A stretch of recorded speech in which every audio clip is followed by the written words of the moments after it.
então, eu não sei se todas aqui já participaram, quem está chegando hoje se sinta muito bem acolhida, né? A gente está entrando aí, então, no estudo da nossa última obra, dessa coleção Feminismos Plurais, que a gente, desde o início da pandemia, então, tem, né, quinzenalmente se encontrado, discutido,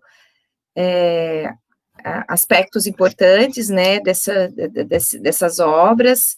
Tem sido muito rico, né? A gente teve uma primeira experiência também essa última semana com exibição e debate do filme Sementes, que até gostaria aí de abrir para a gente comentar um pouquinho, né? Que na quarta-feira passada a gente fez a exibição, e no domingo a gente teve em parceria com dois cineclubes, né? O Cine Empanada e o Cine Quarentena de Botucatu, né, um debate com as produtoras do filme que foi riquíssimo, que momento precioso, né? A gente também criou uma página no Face, ela ainda está privativa, quem tiver interesse eu vou colocar no chat, é só acessar e a gente autoriza, né? Em que como a gente tem muitas trocas, aí a gente tem reunido, né, tudo que surge das nossas conversas, né, para a gente poder aprofundar mais os nossos estudos aí no contexto do feminismo negro, né, que o ciclo Maria Maria tem se pautado aí, tá? Então, acho que todo mundo me conhece, mas meu nome é Juliane, sou professora da Faculdade Municipal de Palhoça, a minha área de estudo é Ciências Sociais, tá? E também passo a palavra aí para as colegas, né, para Adriana, né, que está nessa parceria com a gente desde o início na UDESC, mas também fomos, ao longo da trajetória, incorporando outras colegas que também estão fielmente aqui com a gente, né, e aí também passo a palavra para vocês.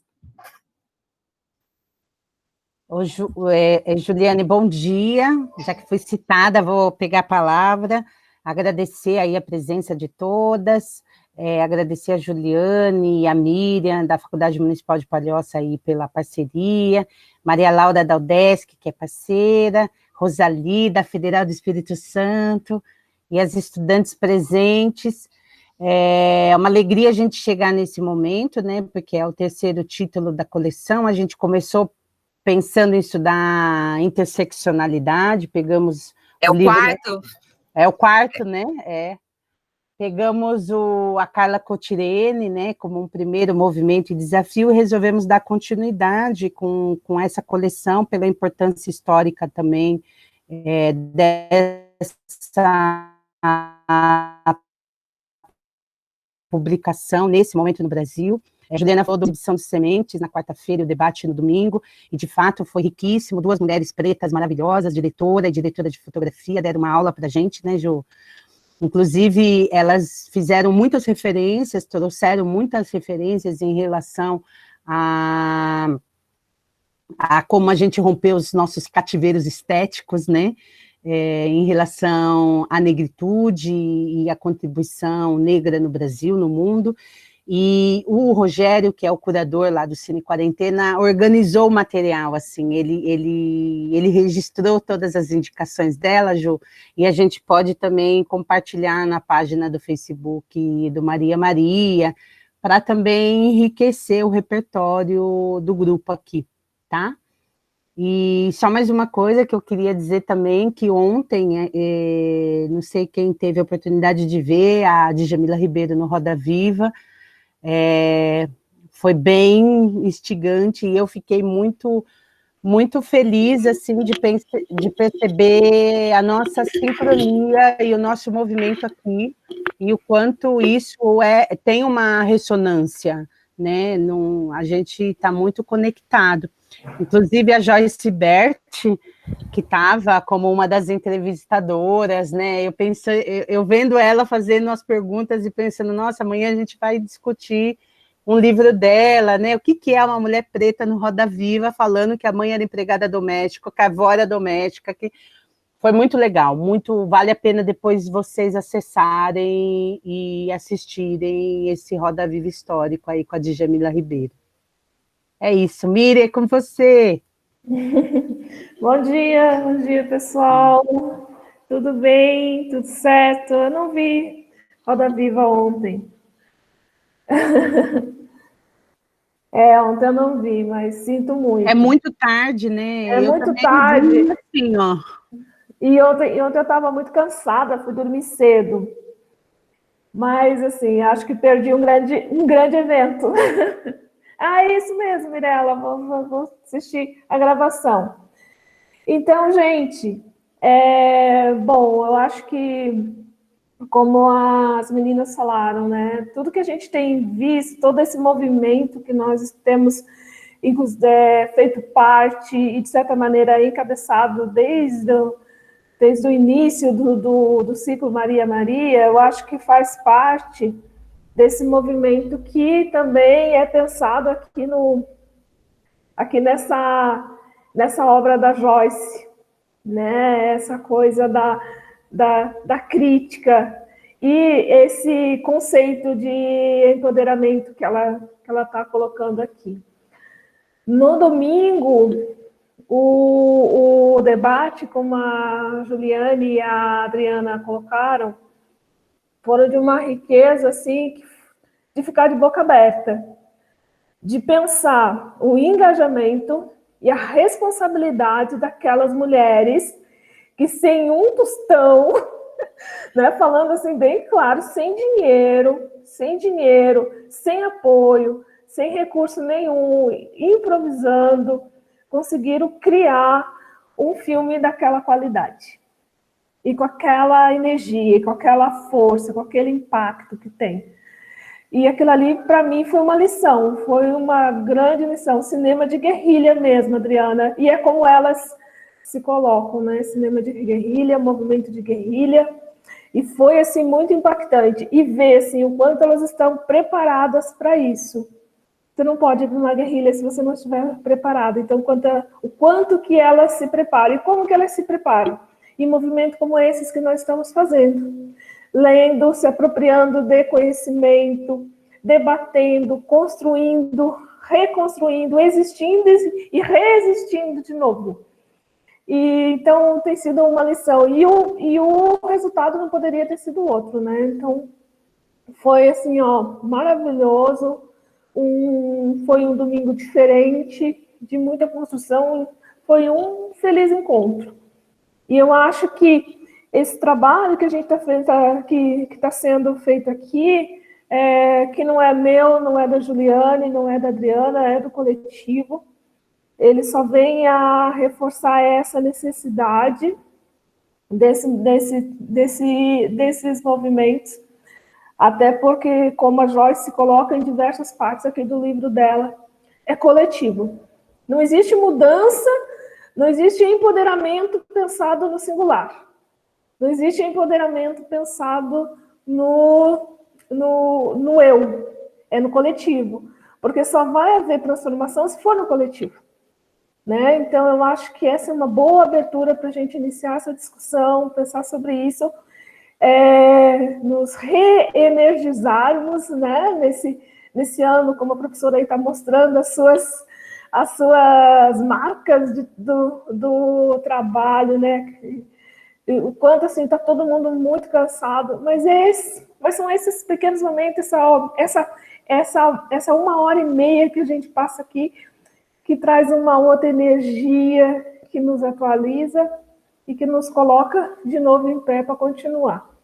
Né? Então, obrigada aí pelo comparecimento, agradeço sempre essa parceria e vamos junto aí, vamos falar sobre empoderamento com a nossa Joyce Bert. Meninas, eu queria só, antes da gente entrar na obra, nessa conversa com a Joyce Bert, né, eu queria ver com o grupo, eu tenho um colega que fez doutorado comigo, inclusive eu coloquei ali na nossa a página do Face, né, que ele faz uma chamada, que ele está reunindo num portal lives e produções, não sei se vocês chegaram a ver, que vem debatendo o feminismo negro. É uma maneira de reunir, né, e também dar mais visibilidade. Como a gente tem os nossos encontros gravados, eu pensei em disponibilizar. Eu não sei se a gente precisa fazer uma autorização prévia, isso eu posso ver com ele, mas só para fazer um levantamento aqui com vocês, se vocês têm interesse né, que é uma forma também de que, né, de outras pessoas poderem acessar esse debate, que, né, nossas conversas têm sido tão ricas, né, e é uma forma também né, dar mais forma, né, para esse movimento. E a outra coisa que eu queria também ver com vocês, os nossos encontros são quinzenais, mas todos os anos acontece, né, eu e a Miriam e as demais alunas que também estão aqui presentes, né, sejam bem-vindas, Yara, Tuísa, que é a egressa, uma turminha boa aí que está aqui, né, da Faculdade Palhoça, conhecem a Semana do Movimento Plural, que é organizado pela Secretaria de Educação aqui do município de Palhoça, e ela vai acontecer nos dias 1, 2 e 3 de dezembro, que é uma segunda, terça e quarta. Eu pensei, se vocês tiverem fôlego, interesse, da gente propor, né, na terça-feira, no nosso mesmo horário, sei que final de ano é uma loucura, mas eu estou pensando naquilo que a Mira falou, no engajamento também, né, da gente fazer uma conversa, falar um pouquinho, fazer uma síntese, trazer alguns pontos das obras que a gente leu.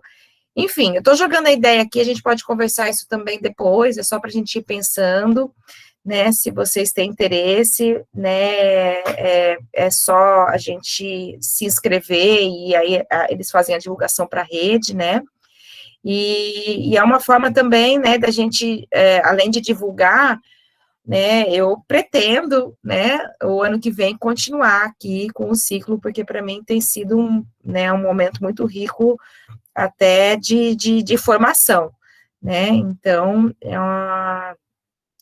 e a Maria Laura já está se manifestando aqui, a Adriana, que tem interesse, mas podemos conversar um pouco melhor a respeito aí no final, a gente fica aí mais uns minutinhos, só para a gente bater o martelo e pensar direitinho como é que a gente pode fazer. A gente pode trabalhar uma exibição de algum filmezinho, fazer debate, trazer alguns pontos, enfim, a gente se organiza aí, só uma ideia, tá?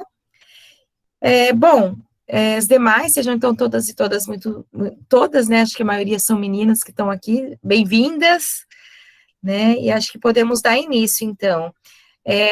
Das outras vezes a gente tinha organizado uma dinâmica de divisão das leituras, e dessa vez com o filme, a exibição do filme, o debate, a gente acabou não se organizando, o que, de certo modo, eu acho bom, né, porque no início a gente já tinha essa pegada mais coletiva, até para oportunizar também, né, o pessoal que está chegando agora, poder entrar, participar, mas aí a gente avalia também se nos próximos encontros a gente, de novo, né, a gente socializa, nos divide para a gente socializar, né, as apresentações também têm sido, né, muito bem preparadas, né, e para quem não teve oportunidade de ter acesso à obra, né, é um momento de ter contato, então, com alguns pontos que a gente tem levantado, né.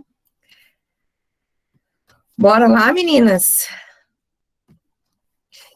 E aí, então, vamos dar início, né, à discussão dessa obra aqui, Empoderamento, da coleção Feministas Plurais, com Joyce Beth. Joyce Beth, arquiteta e urbanista pela Universidade 9 de Julho, pesquisa sobre direito à cidade, com recorte de gênero e raça, e é assessora parlamentar.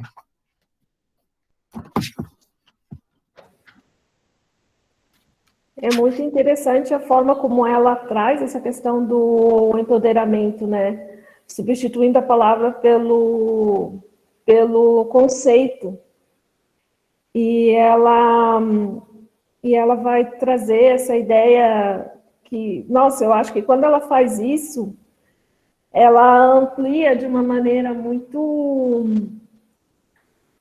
proveitosa, muito interessante, ela amplia, né, a questão do próprio empoderamento. Eu acho que ela empodera o empoderamento quando ela tira da lógica da palavra e traz para a lógica do conceito. E à medida que eu fui lendo, assim, eu disse, nossa, realmente eu estava vendo as coisas de uma maneira não errada, mas não completa. Não sei se vocês tiveram a mesma percepção que eu, assim, que faltava alguma coisa para completar. E, assim, e quando ela faz, né, as ligações que ela faz, por exemplo, com com Gilberto, com Freire, né? Quando ela traz o Freire, vai dizer que ele já estava pensando sobre isso lá nos anos 60, nos anos 70. Então, é muito rico. E eu achei muito legal também, porque eu venho trabalhando com as minhas alunas bastante a questão da resistência e a questão dos movimentos, a importância dos movimentos. E movimento é coletivo, movimento é gente junta na mesma direção, sentindo as mesmas dores, com os mesmos problemas, as mesmas questões, as mesmas inquietações. E aí eu pensando sobre isso, e aí vendo como dá sentido com esse conceito de empoderamento, no qual ela coloca, até como um processo que estimula, né, o pensamento crítico, que nasce desse desconforto, né, dessa problematização, dessa incomodação, e que não é só minha, é de todas, né? Se a gente pegar o nosso grupo, é de todas e todos que estamos aqui hoje. Então, esse desconforto que vai fazendo nascer uma consciência crítica super importante aí dentro desse contexto. Então, eu acho que a gente poderia iniciar a nossa conversa falando sobre o empoderamento enquanto conceito. Na minha percepção, ampliou de uma maneira muito importante, muito rica, assim, alargou a visão de uma maneira muito especial, pensar empoderamento enquanto conceito, porque aí você torna o coletivo, dá significado às ações e realmente dá uma perspectiva mais possível de a gente conseguir transformações a partir dessa ideia de empoderamento, que, como ela disse, não é nova. Ela já estava aí, né? E é muito legal que com esse livro, com essa obra, ela consegue trazer de uma forma muito tranquila de entender, com uma compreensão muito legal, trazer para a gente de uma maneira bem mais próxima. Então, eu jogo essa ideia aí para o grupo sobre o empoderamento enquanto conceito. Aí, meninas, assim, só continuando um pouquinho aí esse debate, é importante também nós pontuarmos que a análise que ela traz do conceito de empoderamento é pela ótica do feminismo negro, né? Então, é importante a gente sempre demarcar qual é o lugar de fala, né?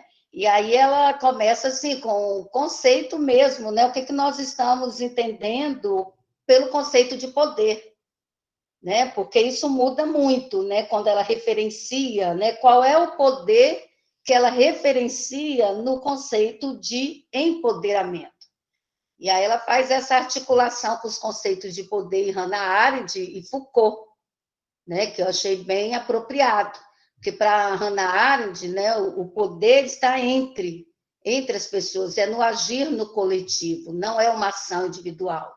Então, para além desse entendimento, né, dessa habilidade que todos nós temos de agir, mas não basta. O poder não está na ação, mas está na ação quando ela é primada pelo coletivo, no agir em conjunto, no agir no coletivo. Né? E aí ela também faz esse debate, trazendo o conceito de Foucault, né? De poder em Foucault também, para situar qual é o nosso compromisso, então, do empoderamento de grupos minoritários. Que conceito é esse, que poder é esse, né? Que não está no individual, né? Está na ação. Para Hannah Arendt, está na ação. E para Foucault, né, o poder não concentra nas instituições, né? Então, mas nas relações que ultrapassam as instituições de Estado e perpassa todas as esferas da sociedade. Acho que a partir daí nós vamos compreender o conceito de empoderamento na ótica do feminismo negro. Vou deixar vocês, depois eu volto. E é legal, né, que traz essa coisa aí do feminismo, né, porque é o feminismo negro que consegue construir, esclarecer um significado de algo que é importante para todos os outros movimentos, para todos os outros. Pode falar, Adriana. Então, essa parte aqui que a Rosali chama atenção, assim, eu acho que, assim, embora, claro, que ela se situe, o lugar de fala e de análise é dentro do feminismo negro, mas ela não faz pelo menos nesse primeiro momento, ela faz uma explanação bastante didática, né, quando ela vai na questão semântica, exatamente o que a Miriam falou, da palavra para o conceito, e ela traz, primeiro, o pensamento, sei lá, clássico, né, dentro da academia, que é branco. A Hannah Arendt e o Foucault são brancos. Eles não discutiram em nenhum momento a questão racial. Então, ela traz, mesmo Paulo Freire, toda a articulação que ela faz do Paulo Freire, para depois introduzir que ela vai discutir a importância do Paulo Freire na Bell Hooks posteriormente, né? Então, ela faz toda uma base branca, de pensamento clássico branco, né? E vai apontando de como os grupos ligados a questão racial foi construindo outra dimensão de empoderamento, né? Que daí eu acho que ela é bem legal, assim, essa coisa didática, que no final do parágrafo ela até fala dos pontos de confluência, né? E daí ela faz os tópicos, né? Dizendo da discussão semântica, da diferença do Rapaport e do Freire, né? E, por fim, dessa influência do pensamento dessa Solomon, né, que é assistente social, porque o que eu acho que é mais interessante do processo que ela apresenta é de que o empoderamento ele tem a ver com uma praxis, é uma teoria que tem que ter uma prática, mas não uma prática de dar poder para as pessoas, mas de construir, né? Tem uma confluência, primeiro que você tem que oferecer as possibilidades das pessoas acessarem o poder numa perspectiva de emancipação ou de construção das suas condições de vida, né? Então, eu acho que ela faz um movimento, assim, muito de explanação didática, assim, muito interessante, assim. Na primeira leitura, eu não gostei muito, sabe? Eu fiquei, não sei, teve alguma coisa que me incomodou. Mas depois eu relendo, e agora ouvindo a Miri, pensando nessa coisa da palavra para o conceito, né, como ela vai abrindo, fiquei mais empática aí a esse primeiro movimento do livro. Eu gostei muito do texto já, essa segunda vez que eu leio, e eu acompanho a Joyce Bert nas redes também, e ela é uma pesquisadora muito ativa, assim, né, nos posicionamentos. Uma das primeiras coisas que eu acho que dá para a gente fazer as relações é retomar, né, os outros livros que a gente vinha lendo, né, tanto interseccionalidade, quanto lugar de fala, quanto o estrutural, né. Quando ela amplia essa questão do conceito, e eu acho que isso é muito importante, porque existe um esvaziamento do discurso mesmo, como ela fala no texto várias vezes, né. A ideia, é por isso que é importante quando eu falo da gente estourar a nossa bolha, né. A ideia, os grupos, uma vez, eu vou contar para vocês o episódio, meu irmão é direitoso, assim, né, bolsominion, e um dia ele disse que foi numa palestra, e ele disse que ele não suportava mais escutar a palavra empoderamento, e nesse momento eu me dei conta que é uma lógica de conservador, de que esse empoderamento é dado, né. Quer dizer, eu, enquanto homem branco, de elite, de classe média, tarará, eu dou esse poder para as pessoas, né? E daí me caiu a ficha, eu disse, poxa, eles não se dão conta de que porque nunca foi de graça, né? Nunca foi fácil, né? Foi muita resistência, muita guerrilha, que nem a Miriam falou, né? Muita guerrilha, para conseguir chegar nesse lugar que a gente está, que já tem uma discussão, né, acontecendo.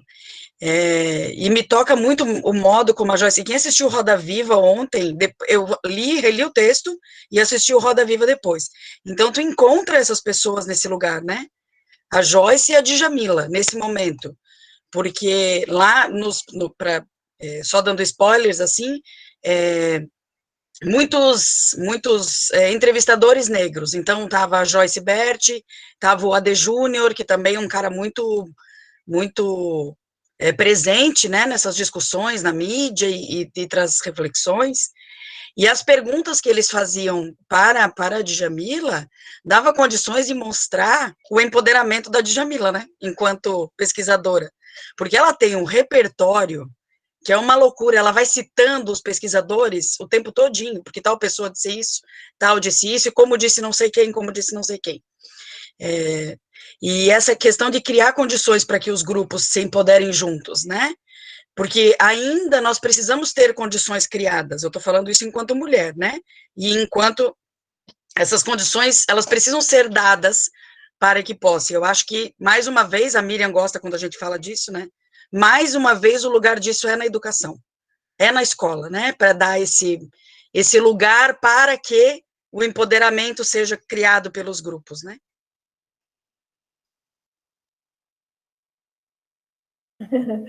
Concordo, sim. Inclusive, na nossa conversa no debate de domingo sobre Sementes, né? O filme Sementes, a gente falou sobre isso, né? Sobre esse potencial da educação dentro dessa construção aí, né? Dessa formulação desse poder, né? Enquanto conceito, enquanto significado social dentro da sua subjetividade. E aí eu acho que aí tem duas coisas, tanto a informação quanto o conhecimento, que são essenciais aí, e que ela coloca ali, né, como instrumentos de libertação, né, esses dois elementos que vão juntos aí. E também, eu achei interessante quando ela coloca esse empoderamento como um processo de fortalecimento, né, ele é um processo. Ele é processual, porque passa pelo financeiro, passa pelo cognitivo, passa pela questão da autoestima, passa pela questão da participação política, que é super importante, que está muito em voga nesse momento, a questão da participação política. Então, tudo isso está dentro do que se chama de uma teoria do empoderamento. Então, realmente é um processo, porque passa por muitas etapas. E tudo dentro dessa perspectiva que já vem desde lá de Freire, né, pensando em termos de Brasil, dessa conscientização, né, desse empoderar e desse dar poder, né? Então, eu penso assim que quando a gente analisa a partir dessa perspectiva processual, a gente consegue dar conta de entender por que algumas práticas estão acontecendo e por que algumas são impedidas. Uma coisa que eu fiquei pensando depois do nosso debate de domingo é que a própria Ethel, né, que foi a diretora lá do Sementes, ela disse que ela não conhecia a Marielle Franco. Ela nunca tinha ouvido falar de Marielle Franco. E o que ela disse, Miriam, que era conta do racismo, ela falou na conta do racismo, né? Que ela colocava na conta do racismo. Mas, ao mesmo tempo, eu fiquei pensando, ela não via, ela não conhecia, mas os inimigos, aqueles que não queriam, conheciam e viam, tanto viram que a enxergaram com uma clareza. Então, o que acontece?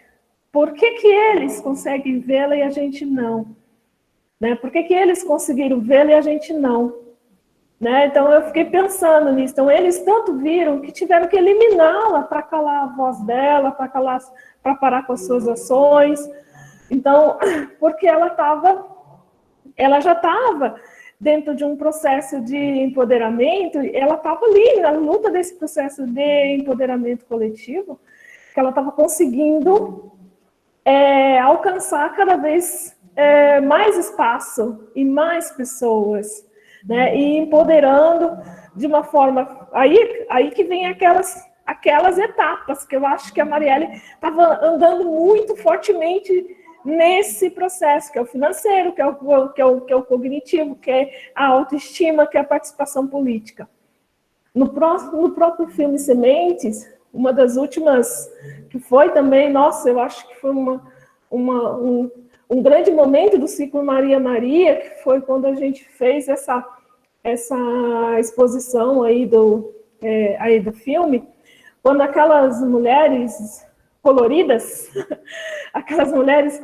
foram parar naquele meio cinza, naquele meio masculino e cinza, o quanto elas impactam, né? Então, né, sabe? Então, ali nelas está tudo isso, né? Como se o processo estivesse se completando. Aquilo que eu falo e repito, o financeiro, o cognitivo, a questão da autoestima, e fechando aí com a participação política. Então, é realmente complexo e realmente é um processo e precisa passar por essas etapas para ir se fortalecendo, né? Para ir se fortalecendo, para que a gente vá sempre dando um passo à frente, né? Porque como a própria Beth diz numa das suas entrevistas, em qual ela cita um outro autor que eu não estou lembrada agora, quando ela diz assim, ó, um passo à frente e você já não está mais no mesmo lugar. Então, eu acho que os movimentos sociais têm feito isso, né? Contribuído para esse processo de empoderamento, para essa ressignificação, para que a gente vá dando um passo à frente e no dia seguinte já não estejamos mais no mesmo lugar. Né? Eu acho que a gente tem que compreender a partir disso. A Mirella falou aqui, né, que são lindas falas. Sim, elas realmente têm lindas falas. Nossa, essas mulheres assim, são uma potência que, né, chega a vibrar assim, do quanto elas têm. Mas por quê? Porque elas, assim, a própria história de vida delas as construiu dessa maneira. São mulheres que tiveram que movimentar todo mundo para reverter uma ordem, né? Então, tem tudo a ver, senão por isso, assim, ó, são encontros belos, porque a vida delas, a trajetória, a vida delas é isso mesmo. Eu queria aproveitar esse gancho aí da Miriam, né, lembrando também desse debate de domingo, que foi de uma riqueza, né, a própria Ethel, né, se abriu com a gente, contou até um pouco dessa trajetória que eu entendo que remete ao que a Miriam tá dizendo, né, do empoderamento, de quando ela se percebe, né, negra na sua identidade, ela vai buscar suas raízes, ela compartilhou, né, das leituras que ela tem feito, e ela falou, né, que vivemos hoje num cativeiro estético, então ela, enquanto cineasta, né, busca trazer uma outra perspectiva, né, dessa estética a partir desse outro lugar, né, que eu entendo também como, nesse contexto desse processo de empoderamento, né, que é de transformação e de visibilidade, né, e a própria, a diretora de fotografia também falou da blindagem cognitiva, né, que para mim foram palavras chave ali para a gente entender, né, o quanto que, né, dentro desse cenário do pensamento, né, hegemônico, né, a gente acaba expurgando, né, essas outras formas de compreender, essas outras epistemologias, né, que eu vejo a relação aqui com que a Solomon, aqui no livro, né, a assistente social e pesquisadora, que é uma das precursoras, né, para pensar o empoderamento, né, a partir desse contato com as comunidades, ou seja, né, desse trabalho de base, né, na página 37, isso me chamou bastante atenção, que ela vai trazer, então, dentro do contexto dessa apropriação do feminismo negro, como pensa o empoderamento, né, como um dos pontos revolucionários dessa epistemologia negra, inclusive, né, que é a transformação concreta das comunidades por meio do trabalho de base, o compromisso ético com a pesquisa acadêmica também, né, atingindo resultados que o conceito nem sempre alcança, né, posto que muitas vezes a gente está cercado também por esse muro da intelectualidade dominante, né, que é essa blindagem cognitiva, né, então, é um pouco também acessar esses espaços de poder, de produção de conhecimento, a academia, fazer essa aliança, e mais uma vez a gente retoma aí o papel,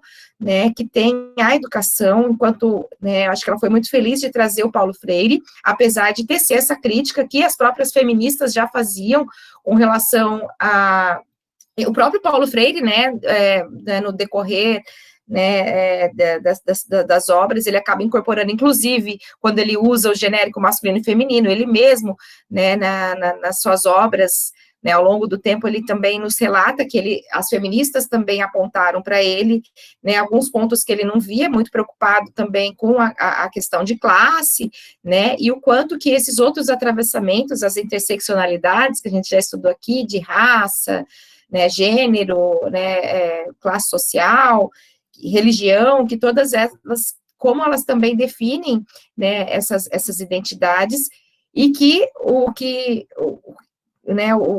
acho que a grande sacada aqui também é a gente pensar que não está, então, sai desse âmbito do individual e passa para o coletivo, porque a gente passa a se perceber enquanto grupo que já tem um lugar social demarcado, né, então precisamos romper com esse lugar a partir, né, desse movimento que já é inaugurado, então, com Paulo Freire, né, que ele chama de conscientização crítica, né, e que se dá também na base, que é uma construção, como a Miriam colocou, não é dado, né, que é justamente a grande perversidade, né, desse sistema que a gente vive, né, dominante, né, de que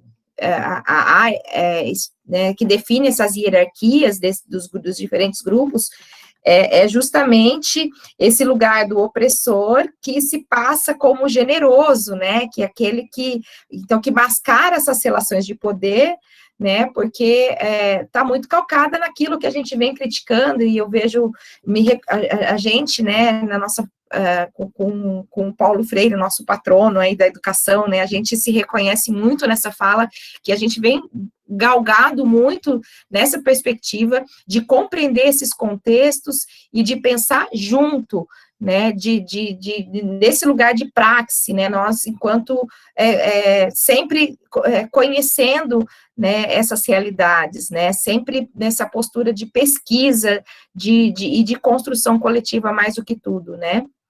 Então, fico bastante contente, assim, né, de perceber, a partir, né, do que a Joyce nos apresenta, fazer, né, esses links ali com esse pensamento, com essa ideia de empoderamento aí, né, que vem, imagina, desde Lutero, né, da Reforma Protestante, né, e, né, ao longo dos séculos ali vai sendo ressignificado, vai sendo apropriado pela academia, pelos autores. Eu gostei também da fala, né, da Rosalie, né, quando ela retoma, né, a mesma Hannah Arendt na fala da Joyce Beth, para pensar do âmbito do coletivo, mas também do ponto da prática, do poder enquanto prática social, né, da microfísica do poder do Foucault, o poder enquanto constituído nas relações cotidianas, né, e é por isso que ele é tão eficaz, né,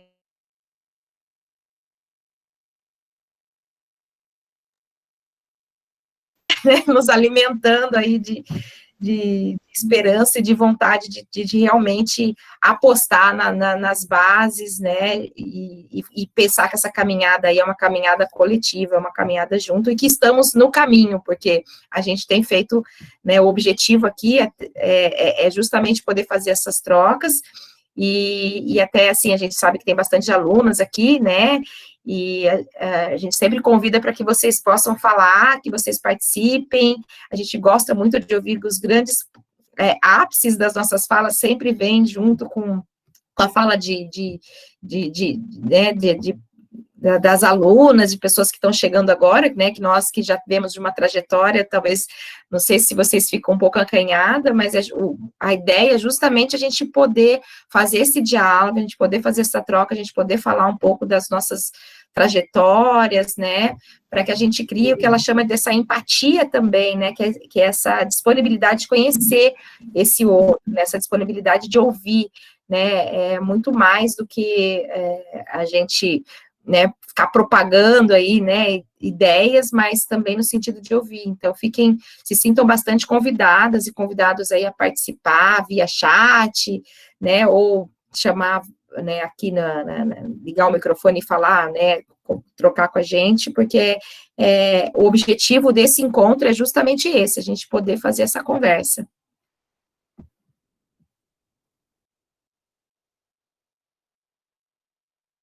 É um processo de empoderamento nosso também, né? Assim, como que a gente consegue se manifestar também perante a uma temática, muitas vezes, por exemplo, eu falo por mim, que sou uma mulher branca, né?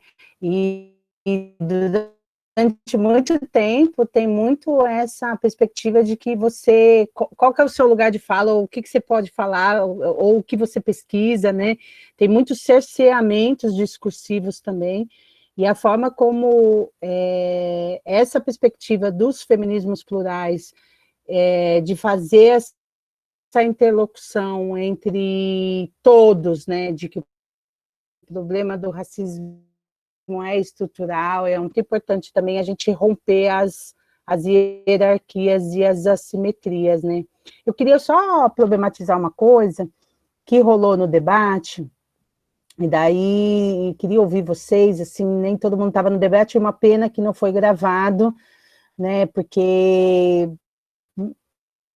a Juliane consegue gravar porque você tem esse canal institucional, né, porque o Rogério, como é um Meet normal, não tem como gravar, infelizmente. Mas a Ethel trouxe uma coisa que a Miriam destacou, da potência dessas mulheres negras, né, que quem não viu ainda o documentário, a gente recomenda, e a gente está organizando uma nova sessão no dia 25 de novembro, lá pelo laboratório da UDESC. Dia 25 de novembro é a Jornada Internacional de Luta contra a Violência contra as Mulheres, né? Então, a gente vai fazer uma sessão junto a um projeto de extensão que acontece na creche Assis, que é da rede municipal.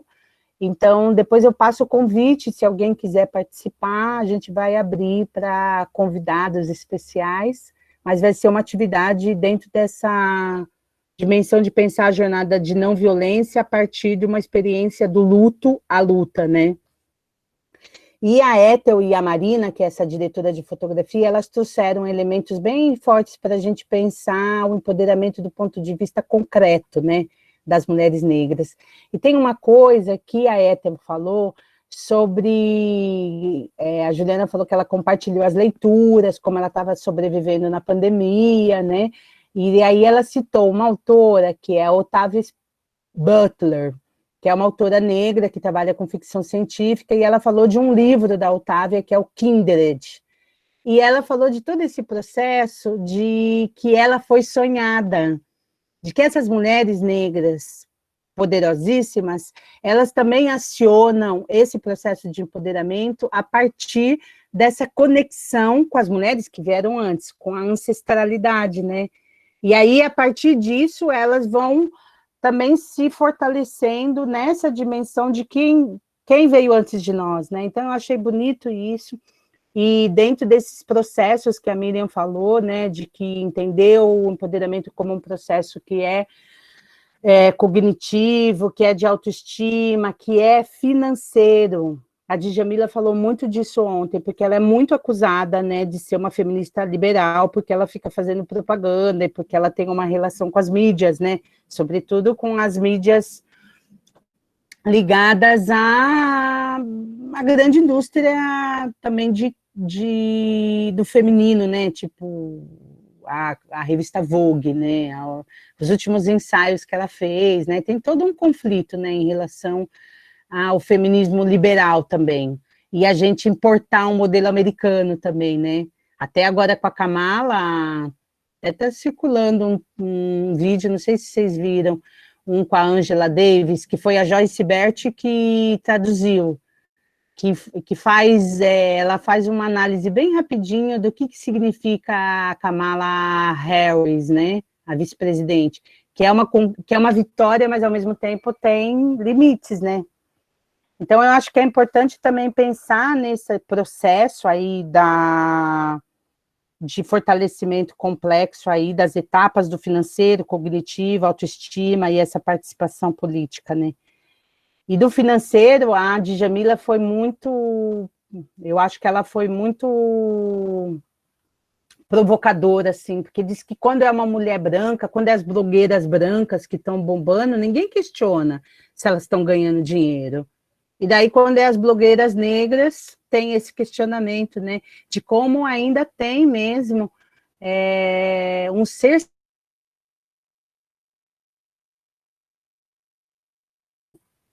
as condições melhores de vida, né, que ficam falando que ela é rica, né, então acho bem legal ponderar isso também, essas questões materiais do mundo concreto, né.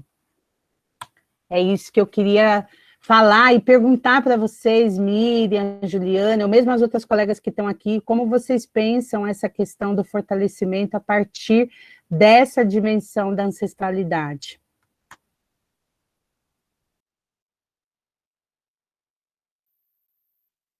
Aí, foi um dos pontos altos ali, quando ela fez esse relato, inclusive fazendo referência a essa obra, né, que é uma ficção, né,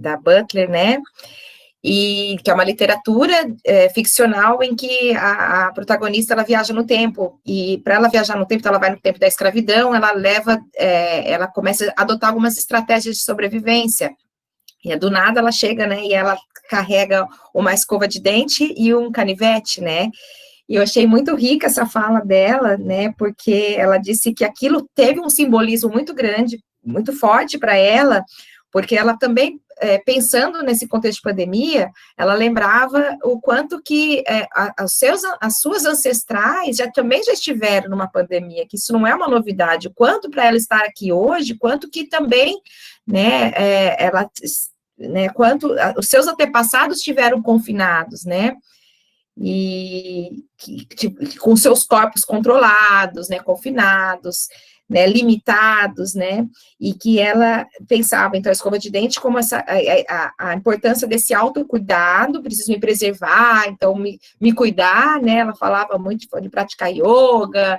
né, e também se aprimorar, ela pensou, então, a faquinha, o canivete, que é instrumento de luta, né, que ela, nesse momento, ela tinha que se preparar, então, para esse empoderamento, a gente pode dizer, né, para essa luta, para essa batalha, a partir dos estudos, a partir desse, né, do aprofundamento dessas epistemologias, né, que não chegaram até nós, mas que falam, né, desse lugar, né, da mulher negra, né, no caso da Ethel aqui, que eu tô trazendo aqui para quem não pôde, né, participar, e aquilo, para mim, me tocou bastante, assim, que como é todo um processo, né, como a Miriam colocou, toda uma caminhada ali, né, mas que exige de nós, né, que a gente trace, assim, um caminho que, ao mesmo tempo, nos alimente, né, a Rosali, no início do vídeo, estava ali,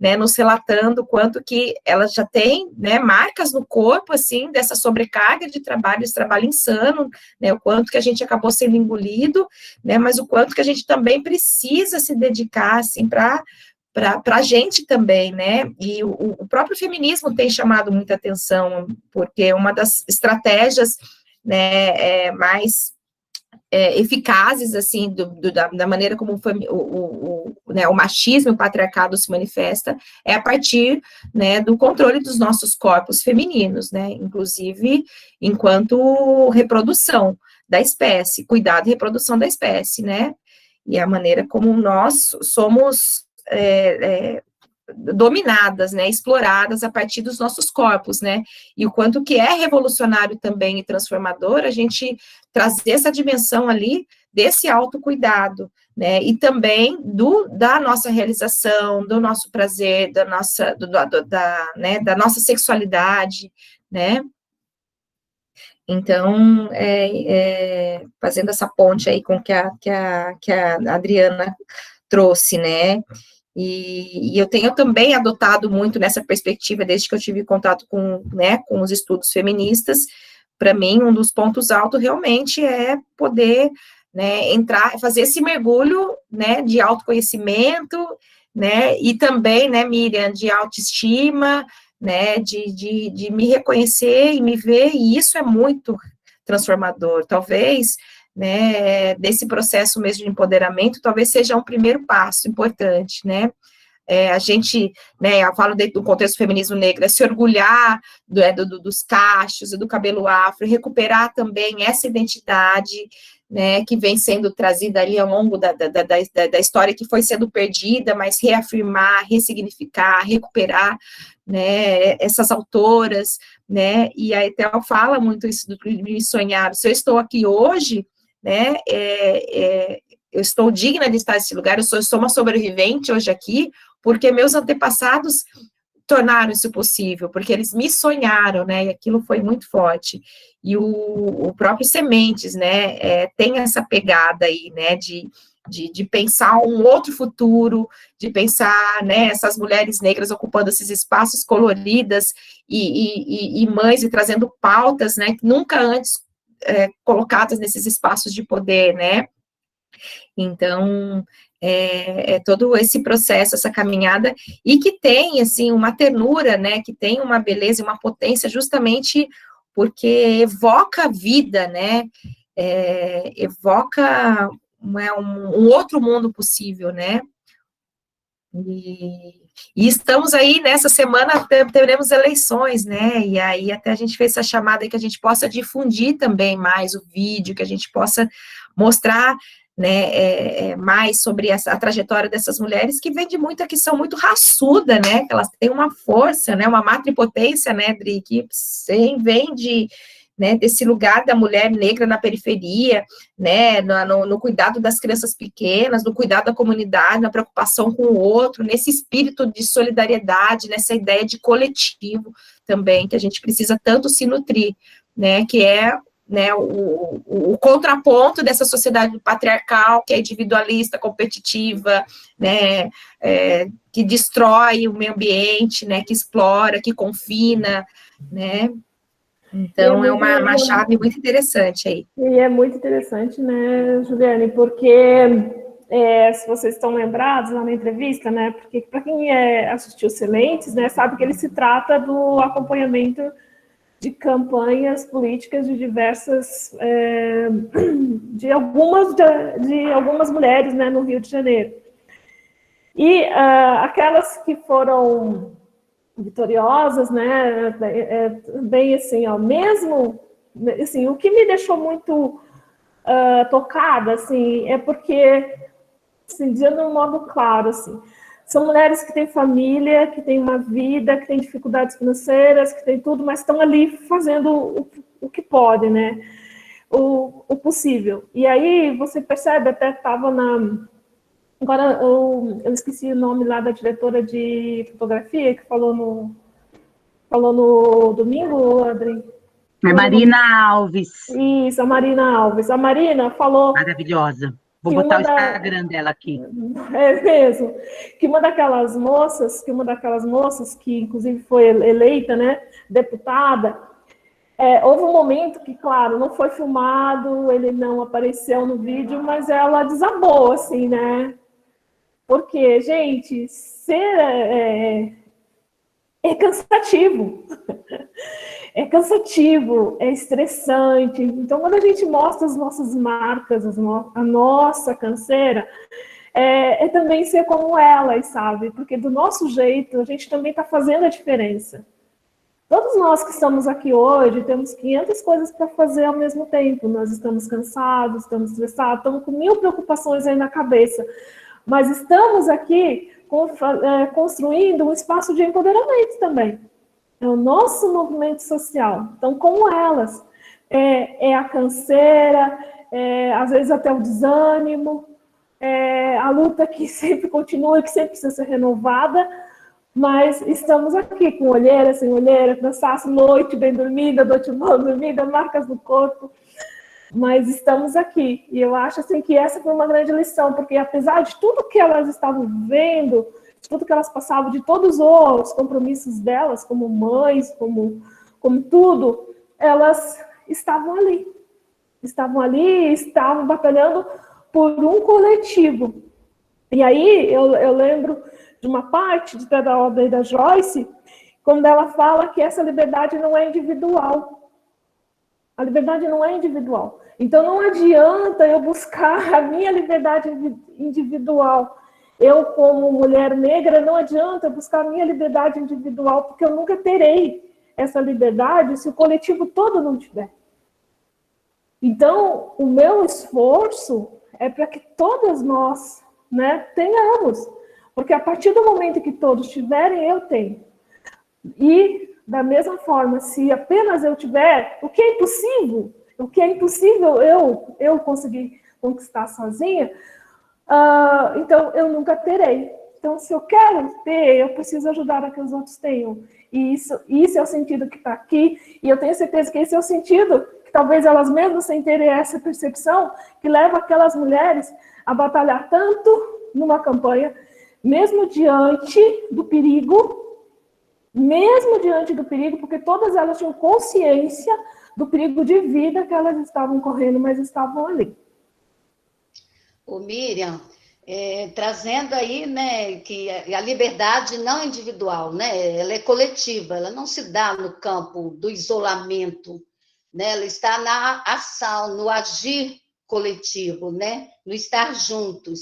Também, da mesma forma, o empoderamento não é individual, né, são os indivíduos e os grupos que protagonizam esse processo de empoderar-se. E aí eu queria, assim, recuperar lá no livro, lá na página 18, qual é o nosso papel diante desse quadro, né? Diante desse empoderamento, né? Principalmente de grupos minoritários.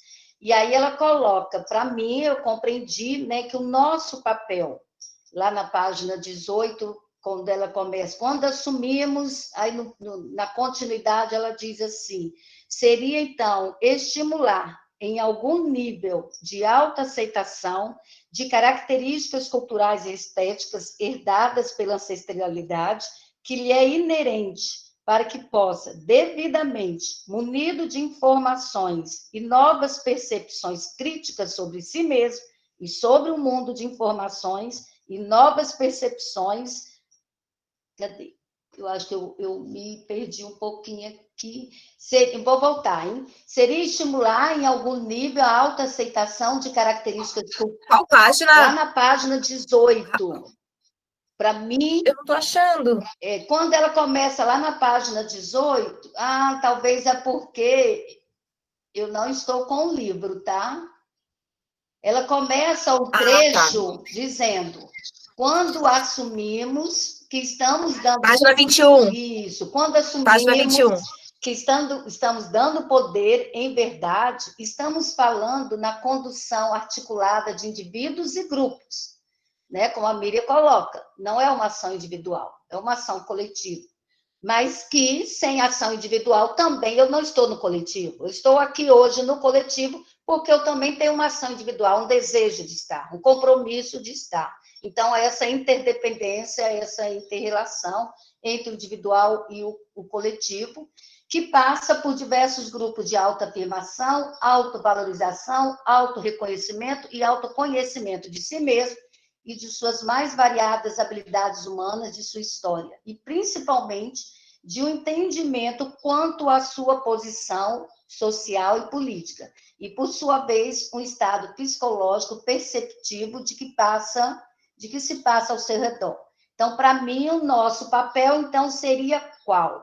Estimular, em algum nível, a autoaceitação de características culturais e estéticas herdadas pela ancestralidade que lhe é inerente, para que possa, devidamente, munido de informações e novas percepções críticas sobre si mesmo e sobre o mundo em volta e ainda de suas habilidades e características próprias, criar ou descobrir em si mesmo ferramentas ou poderes de atuação no meio em que vive e em prol da coletividade. Então, para mim, é o que nós estamos fazendo neste coletivo, né?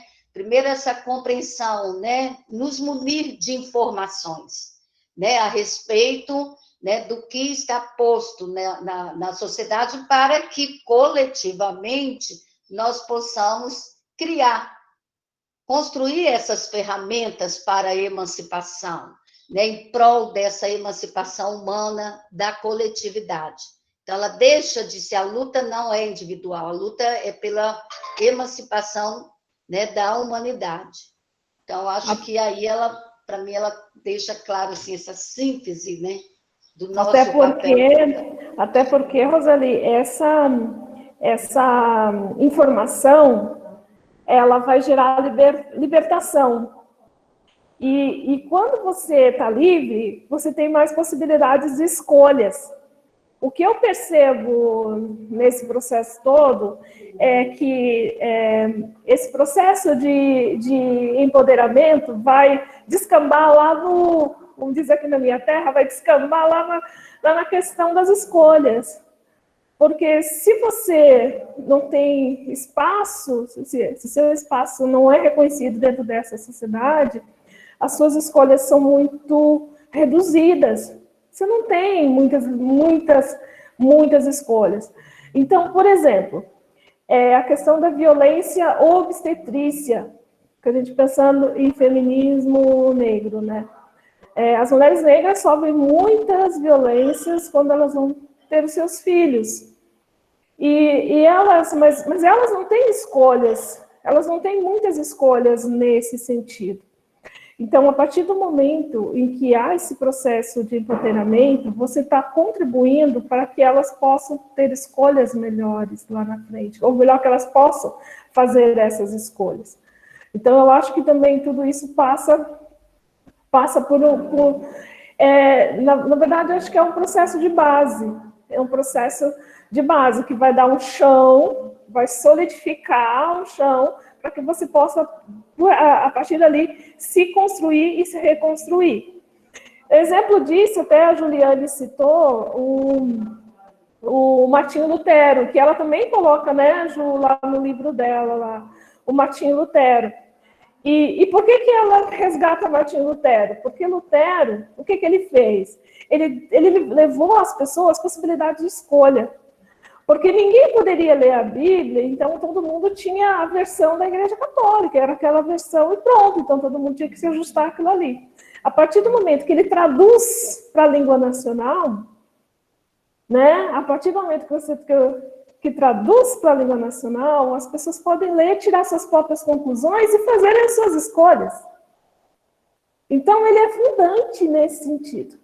Martinho Lutero, ele é fundante nesse sentido, porque ele dá os instrumentos para fazer as escolhas, né? Então, por isso que eu acho que no final, assim, não é querer dizer, você deve agir assim ou assado, né? Você deve usar o cabelo dessa forma ou da outra. É você dar a condição para a pessoa fazer a sua escolha, do jeito que ela quiser.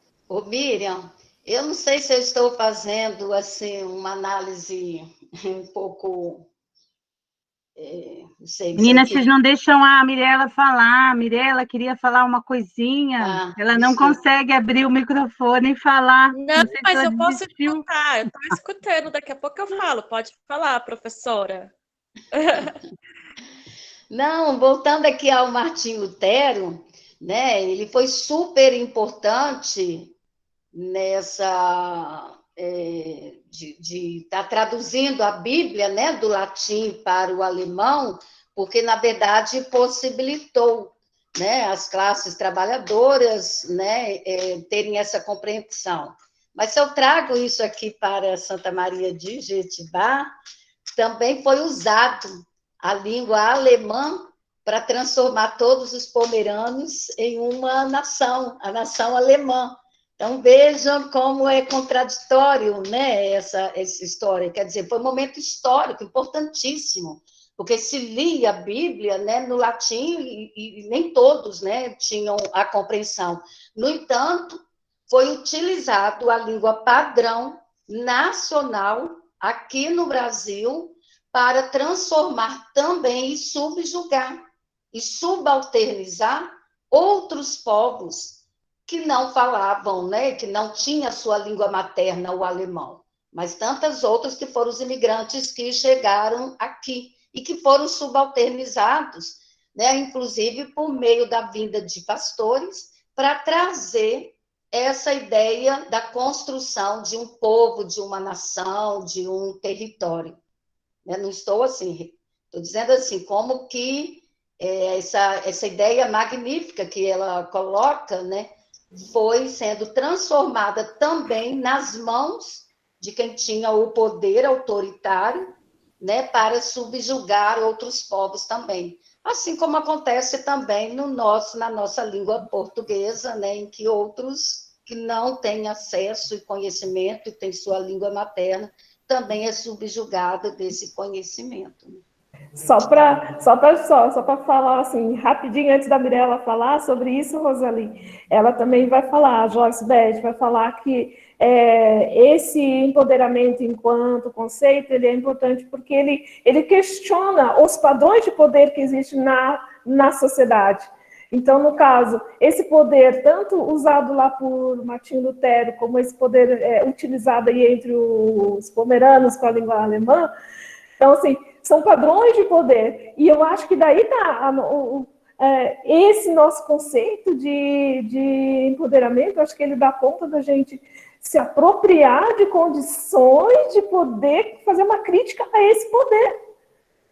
Fazer uma crítica a esse poder. Mas tá, agora fiquei quieta. Fala aí, Mirella. Então, na verdade, eu queria me apresentar, né? Que eu não me apresentei, já entrei assim no grupo, eu vi o convite, me senti convidada e eu vim. Porque eu sou nova na FMP e eu já cheguei lá e falei, meu Deus, cadê a mulherada que eu não tô vendo ninguém? E é essa época de isolamento, né? Que a gente não conhece os professores, é tudo muito novo, gera uma certa vulnerabilidade, né, de não conhecer muito bem o pessoal e entrar, ainda mais no final do semestre, assim. Mas eu estou me sentindo super acolhida, feliz por esse encontro, na verdade. Eu acho que nada é por acaso, assim. Faz um tempo que eu estou num processo terapêutico aí, de ir atrás também da minha origem, da minha ancestralidade. E aí eu descobri que a minha família acabou ocultando uma parte da nossa história de descendência afro, assim. E isso está sendo bem doloroso ir atrás disso. Mas encontrar mulheres que também estão nessa busca pela visibilidade, pela voz, pelo encontro e se fortalecer nisso. É o momento da gente fazer assim aquela chave de mudança, né? De quebrar certos padrões, de sair desse lugar hegemônico aí da fala branca e heteronormativa, assim. Então, eu estou me sentindo muito acolhida, muito feliz. Adorei todas as falas. Não vi o documentário e fiquei muito afim de assistir. E aí eu estou aqui com o livro da Bell Hooks, Ensinando a Transgredir, que eu acho que é uma parceira aí que eu estou aprendendo muito e estou citando ela em tudo que eu posso, porque eu descobri ela faz pouco tempo e estou encantada, assim. Então, essa autora também eu não conheço, já quero a referência, porque eu quero correr atrás de tudo que eu não tenho para poder dialogar com vocês, tá? Obrigada. É isso. Bom, Mirella, seja muito bem-vinda. Vai trabalhar diretamente com a gente também. A Mirella está chegando agora na FMP, né? A Suzana era uma colega nossa que encerrou o contrato, né, e você chega aí no final do ano, né, é uma primeira oportunidade de a gente se conversar, né, e fico muito feliz de você estar aqui com a gente, né, já engajada aí nessa discussão, e que bom que você já se identificou, porque a gente pretende dar continuidade, né, e tem sido, né, desde a pandemia, né, foi uma experiência inédita, e ela tem ganhado cada vez mais corpo, e a gente fica muito feliz com a participação, né, de toda a comunidade da FMP, essa parceria aí que a gente tem consolidado também com um grupo aqui, né, de pessoas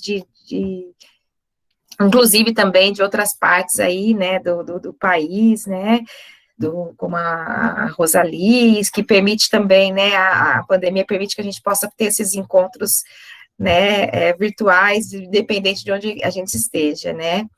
Mas que bom, fiquei feliz com o teu relato também. Eu acho que, de certo modo, a gente, desde o início, tem chamado muita atenção o quanto que a gente desconhece, inclusive, do nosso processo formativo, né, a gente começou com a obra da interseccionalidade, né, a Carla Cotirene, e ela traz uma avalanche de autores e autoras que, né, eu tinha que ler e reler de novo, que até a maneira de compreender, de enxergar, é uma outra perspectiva, é uma outra epistemologia, de fato, né, e ela traz muito essas origens, traz muito dessa espiritualidade, mas sempre dialogando, né, a partir dessa linguagem também mais acadêmica, né, encontrando pontos, assim, de conexão, mas não perdendo, acho que isso, para mim, também foi uma grande surpresa, e o que me fez ficar mais apaixonada ainda por toda essa literatura que a gente tem lido desses autores e autoras negros e negras, né, de pensar a partir, né, da diáspora, né, a partir dessa africanidade também de quem nós, enquanto nação, esse povo miscigenado, e quanto que a gente tem da nossa história apagada, né, quando você faz esse relato, eu também me identifico muito, porque o meu sobrenome mesmo, ele vem, não tem não vem, ele foi criado porque era o nome de um escravo, e a minha família, eu fiquei sabendo também, assim, por acaso, né, e o quanto que é muito comum, a gente, quando faz um levantamento, assim, em sala de aula, né, mas qual que é a tua origem? Sempre as pessoas remetem muito, minha origem é portuguesa, espanhola, né, e o quanto que parece que né, colocado debaixo do tapete, né, as pessoas se envergonham, né, porque realmente foi um processo, né, a escravidão é a história mais dolorida, né, a nossa ferida, né, aberta, que a gente tem que encarar, né, a gente tem que, né, conhecer e inclusive, pensar como é que esses meandros aí desse processo, né, de escravidão desde a África, né, que não estão nos livros didáticos, que a gente não tem acesso, e a gente já começa a ter a oportunidade de ver a partir do olhar, né, desses grupos que também estão recuperando, que também tiveram suas memórias apagadas, que é uma estratégia de dominação, né. Então, tem sido uma descoberta, e que bom, fico muito feliz também de você estar aí com a gente, né, nessa empreitada aí.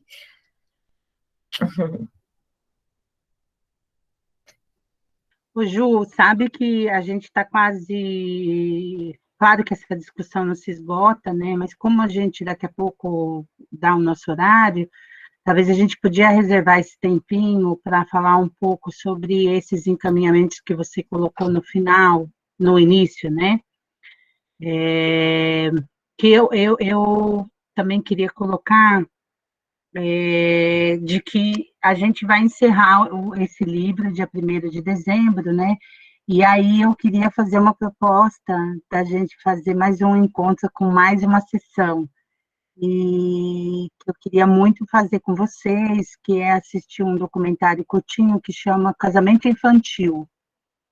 Porque uma das coisas que me pegou bastante, assim, nessa perspectiva de pensar o empoderamento, sobretudo, esse processo que ainda o Brasil é o 4º país no mundo com maior índice de casamento infantil. Então, a gente vive uma realidade ainda de muito desempoderamento, né? Sobretudo para as meninas.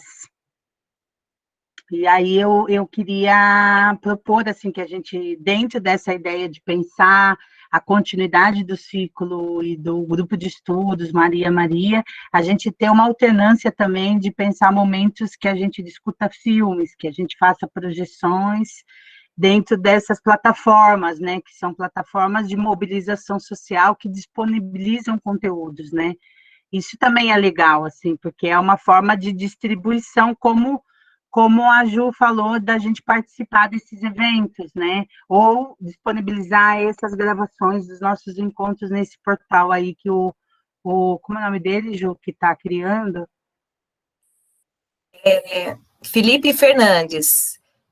Aí a ideia que eu pensei do casamento infantil, que é um documentário curtinho, que ele tem 23 minutos, é que a gente fizesse no dia 8 de dezembro, no nosso horário mesmo, né? Daí a gente teria duas terças com atividades, para a gente fechar, e aí a gente podia também pensar, Juliane, assim, perspectivas para 2021.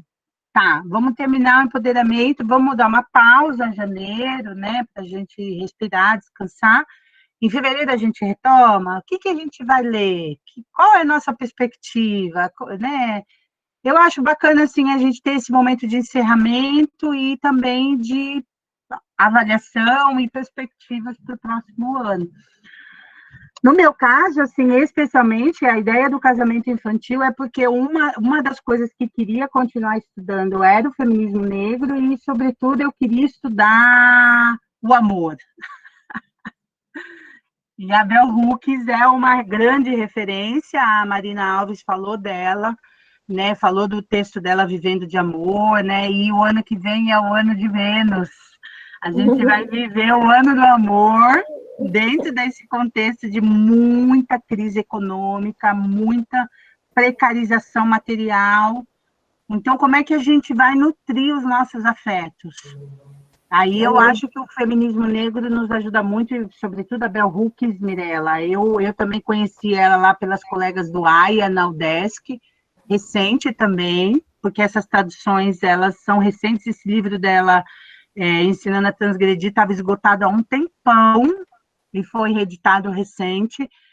E para a gente que trabalha com a docência, é sensacional, assim, nos nutre muito de sentido do que a gente está fazendo, né, às vezes em condições muito precárias e adversas, né? Então, esse Vivendo de Amor dela é um texto que também nos nutre muito, sabe? A retomar vários conceitos do Paulo Freire, assim, que ele traz na obra dele, mas numa perspectiva muito mais concreta pela existência das mulheres, né? E como nós somos sobrecarregadas pela responsabilização, pelo cuidado, né? Aquilo que você falou, Juliana, da reprodução da vida, né? Então, enfim, muitas coisas, mas a proposta é dia 8 de dezembro, no nosso horário normal, para a gente assistir Casamento Infantil e fazer uma avaliação e indicativo para 2021.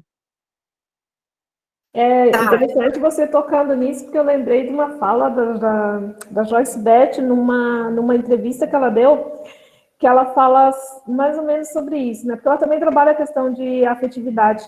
E daí ela fala sobre, porque tem muitas meninas que usam assim, defendem a seguinte bandeira: o corpo é meu, a decisão é minha.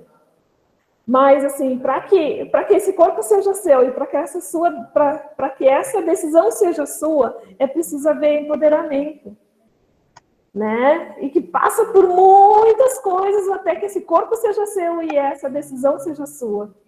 Então, não adianta só eu defender a bandeira dizendo o corpo é meu, a decisão é minha, se eu não estou trazendo junto outras questões.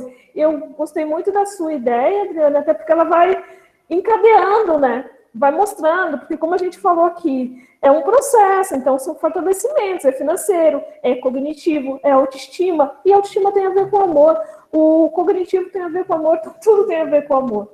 Então, super concordo. Ai, o amor, gente, o amor cura. É lindo isso. Esse texto da Bell Hooks, ela começa e ela fala: o amor cura.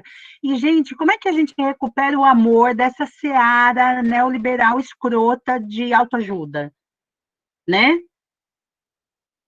É verdade. Negra para problematizar isso e trazer como é que a gente sobreviveu à escravidão. Como é que eu cheguei até aqui? É isso que a Etel fala. Como é que eu cheguei até aqui? Inclusive, lá na fala da Ethel, ela chama para as questões das mulheres indígenas também, né?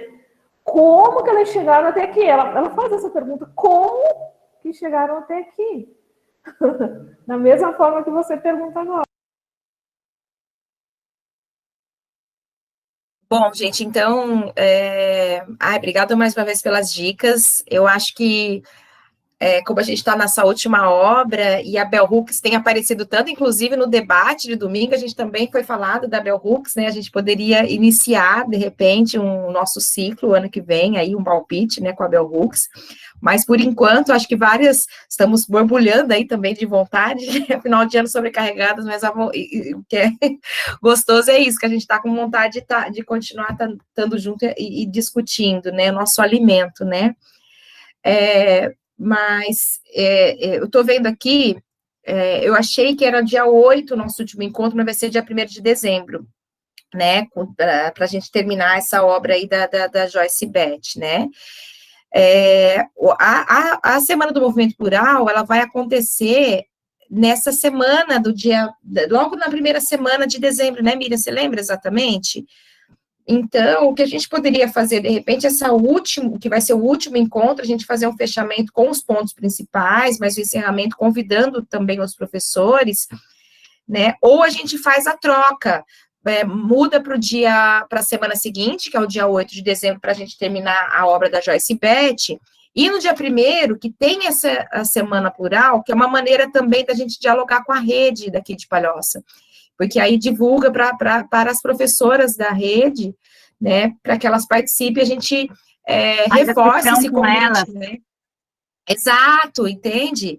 E aí a gente faz no dia 1º, daí a gente muda ali no cartaz a data, né, da discussão do empoderamento, e no dia 1º, né, queria propor para vocês da gente fazer exibição desse vídeo enquanto uma ação do ciclo Maria Maria, né? Muito legal, Ju. E aí a gente encerra, então, no dia 8, o empoderamento e repensa aí, né, para o ano que vem, como que a gente vai se organizar. Eu imagino que a gente vai manter ainda esses encontros virtuais, porque ele permite que todas nós aqui estejamos neste momento que somos nós que estamos aí desde o início, né, sem necessidade de ter um encontro presencial, a gente também nem sabe como é que vai ser, né, mas como cada uma, né, a Adri também aqui do sul da ilha, e, né, a Miriam está em Lages, né, então eu imagino que a gente vai continuar nessa pegada. E com relação à proposta ali da UFBA, né, que eles têm uma graduação, esse colega, ele foi colega meu no doutorado, né, que é o Felipe Fernandes, e ele é professor hoje lá da Federal da Bahia, que eles têm uma formação em gênero, né, não lembro exatamente o curso, mas é da onde vem a Carla Cotirene, né, então eles estão aí, né, nessa vanguarda aí, né, nessa discussão, e eles estão criando um portal, e aí o que eu queria ouvir de vocês, será que né, se a gente precisa oficialmente autorizar o uso da imagem, porque aí a gente vai entrar, né, no modo público, né, também, com mais acessos, né, que a gente vai estar reunido aí nesse conjunto e de iniciativas e de lives, né, principalmente, que tem discutido a partir da perspectiva do feminismo negro, né. O que eu acho muito bacana, inclusive, se a gente pensa que, lendo aqui a Beth, esse processo de transformação, ele se dá no âmbito do coletivo, e de acesso ao conhecimento, né, como Lutero, né, já demonstrou ali, né, a gente recupera até o próprio termo, até o conceito de empoderamento, a partir desse acesso ao conhecimento para poder transformar, né. Se vocês concordam, a gente fazer assim. Aí eu super concordo, Ju. Eu concordo também. Acho Eu muito acho legal. que a gente também Ok. tem um papel como intelectual, sabe? Qual que é a nossa contribuição? Né? Eu penso assim, até outro dia uma amiga falou para mim, me chamaram para um debate com umas candidatas, eu achei estranho, eu não tenho relação partidária, por que me chamaram? Aí eu falei, porque você é professora, porque você foi diretora da escola, porque você é uma intelectual, né, que atua na sua comunidade, por isso que te chamaram. Vai e faz a mediação, é importantíssimo, né? A gente ser reconhecida também como intelectual que está atuando na sociedade, né? Ajudando a pensar as nossas questões, né? Eu acho bem legal divulgar, distribuir, Ju, e colocar o nosso bloco na rua também. Porque as Marias, ó, é bonito, não é esse nome? E essas sessões, né? A gente fazer essa atividade aí junto à rede de Palhoça, né? A gente convida o pessoal aqui de Florianópolis também, né, Maria Laura? Porque, olha, o casamento infantil, eu numa formação lá na UDESC, tive uma colega que trabalhou comigo na rede, contando que ela casou com 12 anos. Ela tem 50 anos e ela casou com 12 anos. E quando eu falei que o Brasil era o quarto país com maior índice, né, no mundo, ela falou que passou 40 anos quase e esse problema continua por quê?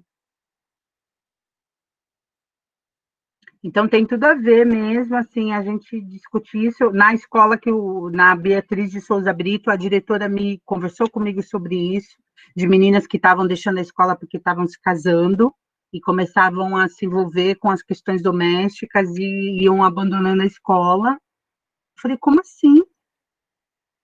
Então eu acho que é um tema também muito pertinente para a gente fechar o nosso debate e abrir para o ano que vem, né? Feliz aí. Professora, Eunice falando, eu peguei a tua fala, daí eu pensei, será que tem validade? Porque, na verdade, quando são crianças, né, não tem maioridade, quem assina o certidão de casamento são os pais, né, são os responsáveis. Eu, pelo menos, uma amiga minha casou assim, e a mãe dela que assinou a certidão dela de casamento. Então, não é uma coisa assim dela mesma. Talvez, ou casou obrigada, né? Não sei. Mas é Não, uma geralmente coisa elas vão morar junto, né? Nem necessariamente casa, né? Assim, oficialmente, legalmente. Você pega e vai morar junto, para você sair da casa do seu pai, da sua família. É todo um deslocamento que tem a ver com essas estratégias possíveis de sobrevivência, né? Em muitos casos.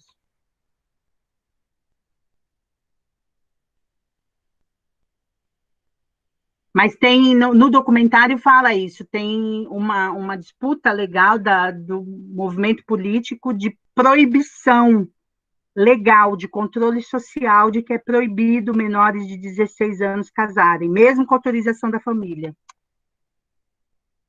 É um movimento, assim, de controle social também, que é uma questão de problematizar também que família nós temos, né? Tem famílias horríveis, né? Que tem os casos de violência doméstica, os casos de abuso, são dentro das famílias, né? Mas acho que é isso.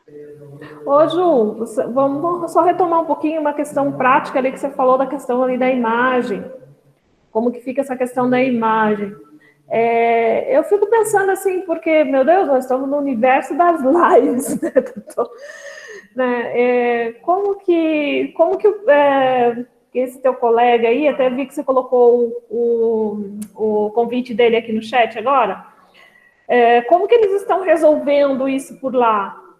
Existe essa necessidade? Ele fez algum comentário sobre isso? Ou o fato da pessoa se disponibilizar a participar de um momento como esse, virtual, ela já não está, de certa maneira, dando o seu aceite? Eu não sei.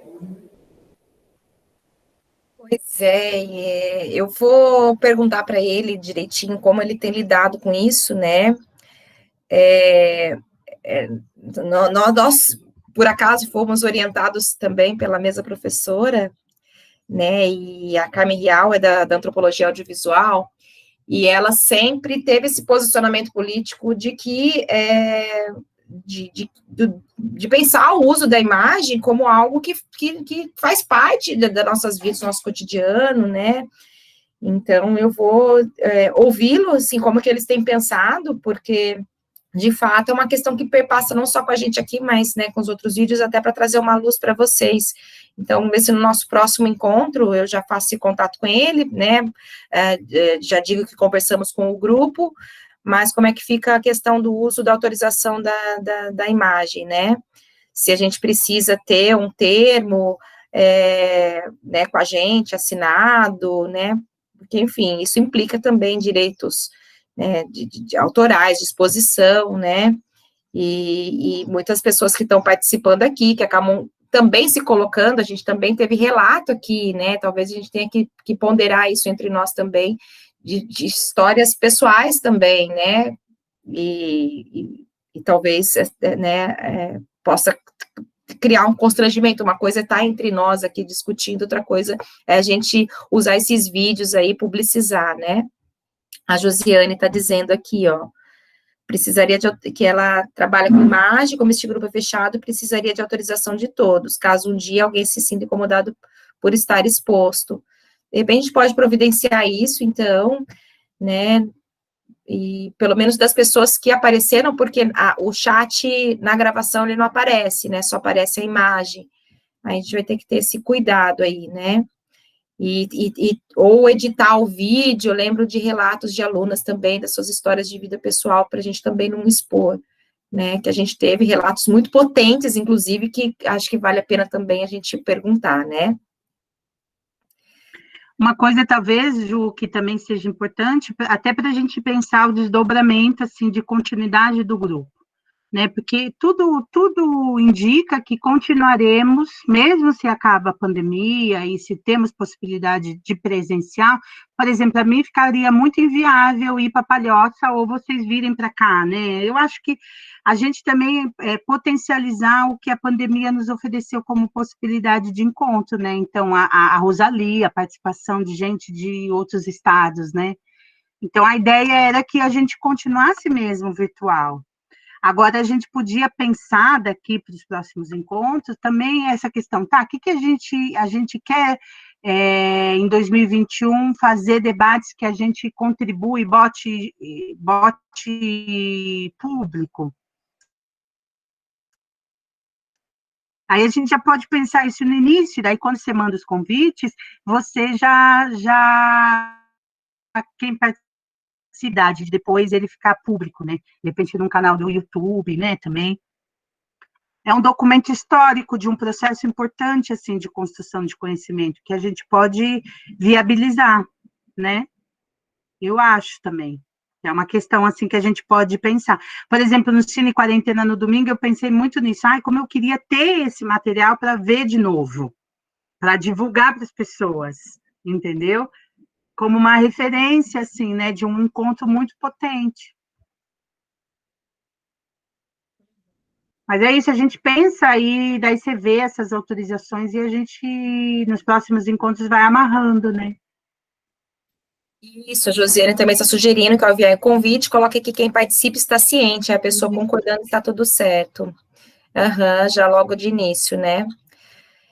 Se bem que a gente também aceita a gravação, né? A partir do momento que eu inicio aqui, todo mundo coloca né, nesse aceite. Mas eu vou conversar com o Felipe, que está organizando o portal, e ele vai fornecer maiores informações. Depois dê uma olhadinha no convite dele ali, se você se identifica, ou se entusiasma também, tá? E, bom, não sei se mais alguém quer colocar alguma coisa, como sempre, né, um encontro muito rico. Obrigada aí pela participação, né, de todo mundo. Arlene, Eunice, Yara, Josiane, Juliana, Maria Laura, Mirella, Miriam, Rosali, Sunamita, Takashi, Tuísa. Que bom contar com vocês aqui, né?